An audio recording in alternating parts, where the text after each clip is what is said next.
దీపావళిని హైదరాబాదీలో ఓ రేంజ్ లో జరుపుకున్నారు. టపాసుల మోత మోగింది. బాణాసంచా వెలుగులు విరజిమ్మాయి. చిన్న పెద్ద అంతా పండుగను పండుగలా జరుపుకున్నారు.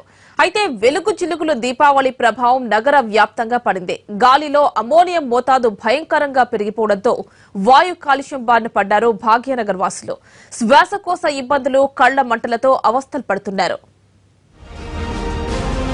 హైదరాబాద్ లో ఓవైపు టపాసుల మోత, మరోవైపు బాణసంచా వెలుగులు వెరసి వాయు కాలుష్యం పెరిగిపోయింది.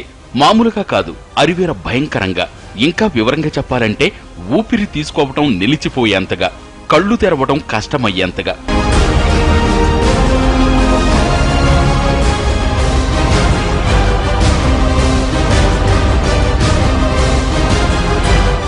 ఈ నగరానికి ఏమైంది అనే యాడ్ను తలపించింది హైదరాబాదీ దివాళీ. కాల్చింది ఎవరైనా, మూల్యం మాత్రం అంతా చెల్లించుకున్నారు. దీపావళి దెబ్బకు హైదరాబాద్ నగర వ్యాప్తంగా భారీగా వాయు కాలుష్యం పెరిగింది.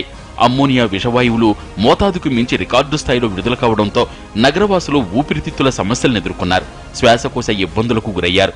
కళ్లు మండిపోయి ఎక్కట్లు పడ్డారు. వాస్తవానికి క్యూబిక్ మీటర్ గాలిలో అమ్మోనియా 5 మైక్రోగ్రాములు మించి ఉండకూడదు. అయితే చార్మినార్, జీడిమెట్ల, లంగర్ హౌస్, కుకట్పల్లి, సైనికపురిల్లో క్యూబిక్ మీటర్ గాలికి 160 నుంచి 180 మైక్రోగ్రాముల అమ్మోనియం విడుదలైంది. మరోవైపు ధూళి కణాలు, సూక్ష్మ ధూళి రేణువులు, టీఎస్పీఎం, సల్ఫర్ డయాక్సైడ్, నైట్రోజన్ డయాక్సైడ్ వంటి మూలకాల మోతాదు కూడా విపరీతంగా పెరిగిపోయింది. దీంతో భారీగా వాయు కాలుష్యం పెరిగింది.